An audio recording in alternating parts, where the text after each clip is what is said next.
people like to see people in pain. Yeah. People would rather support a band with a drug addict, drug addicted, lead singer who's always in rehab. Right. People like their rock stars Tormented.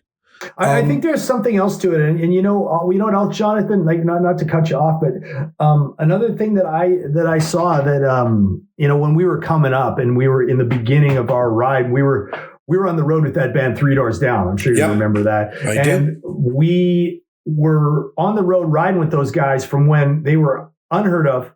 Nobody knew who they were, and we were playing little tiny clubs in the United States with them. And then their song Kryptonite came out, and they went from playing little clubs to playing theaters to playing arenas. And we were on the tour with them watching this happen.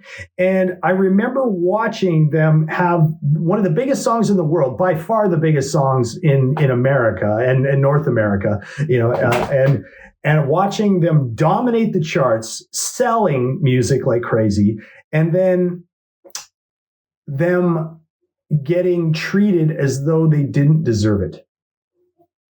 They were treated like, okay, yeah, it's a good song, but these guys don't deserve this. These guys are not, they were taken lightly, and I always really hated that. I really thought it was lame, that they had composed these songs, and yeah, maybe not every one of them is like Paganini, maybe they're not all, it's not Dream Theater, like maybe they're middling level musicians, and they're new, but to treat them like they don't deserve it is kind of, well, it's entirely bullshit. And I kind of feel like it's the same thing. Like, I think people saw Nickelback and they saw they heard the music and they liked the songs, and then they're like, yeah, but these guys, I don't know, because we don't really, with the exception of Chad, we don't really have that star thing, that star it factor thing. We're just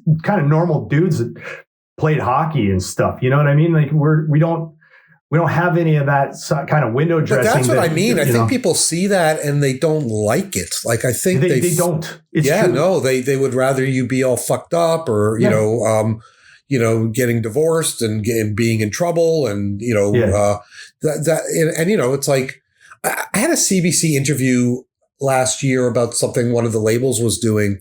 And for some reason, the woman decided to get into the Nickelback topic. I think you were listening. I remember you sent it to me or I listened to it. Yes, I remember this. Yeah. And I sort of had to push back on her. And she's because I said that. I said, I think people like to see, people in trouble and their rock stars tormented. And she kind of scoffed at it. Like, really? That's what you think? And I think what I said, or if I didn't, it was what I was thinking was like, well, why do you think TMZ is so popular?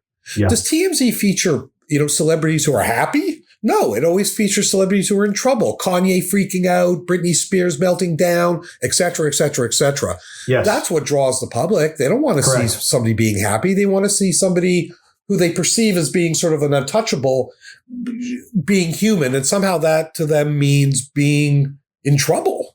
Yeah. Yeah. And being,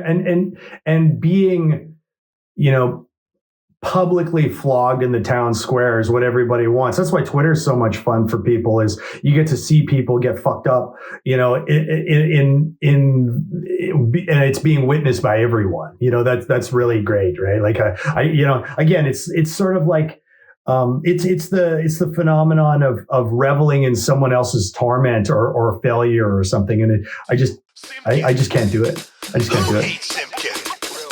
She hates Simkin. He hates Simkin.